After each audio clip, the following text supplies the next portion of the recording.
تو بیٹیوں جب تم ساس کو ماں سمجھنے لگو گی تو اللہ تمہاری ساس کے دل میں بھی وہ ممتا پیدا کر دے گا کہ وہ تمہیں اپنی بیٹی سمجھنے لگے گی. لیکن آج کے حالات تو یہ ہیں, عورتوں کا ایک ذہن بنا ہے کہ میں اور میرا شوہر اور تیسرا کوئی نہیں چاہیے.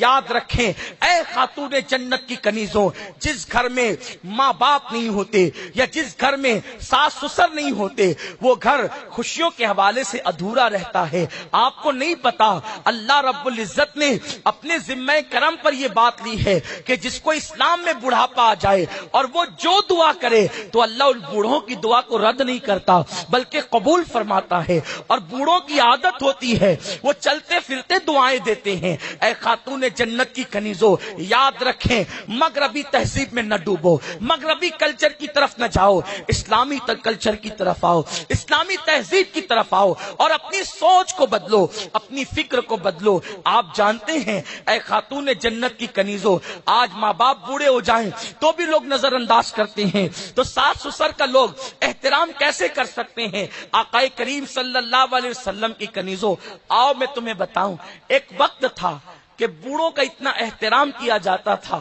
اسلام کے اندر کہ اگر بوڑھے آگے چلتے تو کوئی نوجوان ان کو اوورٹیک کرنے کی کوشش نہیں کرتا تھا, ان کے آگے بڑھنے کی کوشش نہیں کرتا تھا. اس سلسلے میں ایک حکایت سی یاد آتی ہے کہ مولائے کائنات فجر کی نماز پڑھنے کے لیے سنت پڑھ کر اپنے گھر سے نکلے اور دیکھا کہ ایک بڈھا آگے چل رہا ہے. آپ نے سوچا یہ بڈھا ہے, میں جوان ہوں, اس کے آگے کیسے جاؤں, اس کو اوورٹیک کیسے کروں, خلاف ادب ہے. وہ بڈھا چلتا رہا. مولائے کائنات نے سوچا مسجد میں جائے گا, لیکن مسجد کا گیٹ آیا تو وہ آگے بڑھ گیا. اس کا مطلب یہ تھا کہ وہ بڈھا مسلمان نہیں تھا, مسلمان ہوتا تو مسجد میں جاتا, مسجد نبی میں داخل ہوتا, لیکن وہ نہیں گیا مسجد کے اندر. مولا علی کو بڑا دکھ ہوا کہ میں نے اس کے لیے دھیرے چلا اور یہ مسلمان نہیں نکلا اور یہ مسجد سے آگے چلا گیا. جب آپ گئے بہت دیر ہو چکی تھی, فجر کی نماز تھی. اللہ کے حبیب فجر کی نماز کے رکوع میں تھے, دوسری رکعت کے رکوع میں. مولا علی گئے, شامل ہو گئے, دوسری رکعت مل گئی, خوشی ہوئی کہ چلو جماعت تو مل گئی, لیکن غم تھا کہ پہلی رکعت چھوٹ گئی. دوسری رکعت ملی, جب دوسری رکعت مکمل کر لی آقا نے, نماز پوری ہو گئی, مولائے کائنات نے بھی نماز پوری کر لی, تو صحابہ کرام نے عرض کیا یا رسول اللہ کیا آج سے یہ حکم آ گیا ہے کہ رکوع دوسری رکعت کا بہت لمبا کیا جائے, یا وہی نازل ہو رہی تھی, قرآن نازل ہو رہا تھا رکوع میں, آپ نے اتنا لمبا رکوع کیوں کیا؟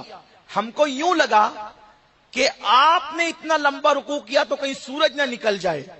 آقا فرماتے ہیں لوگوں, علی ایک بوڑھے کی تعظیم میں دھیرے دھیرے چل رہا تھا تو اللہ نے مجھے حکم دیا کہ علی ایک بوڑھے کے احترام میں دھیرے چل رہا ہے تو میں علی کے آنے تک رکوع کو لمبا کر دوں. اور اللہ نے جبریل کو حکم دیا کہ جب تک میں رکوع سے سر نہ اٹھاؤں اس وقت تک کہ آج کا سورج نہیں نکلے گا. آپ غور فرمائیں اے خاتون جنت کی کنیزوں, یہ اسلام میں بوڑھوں کا احترام ہے.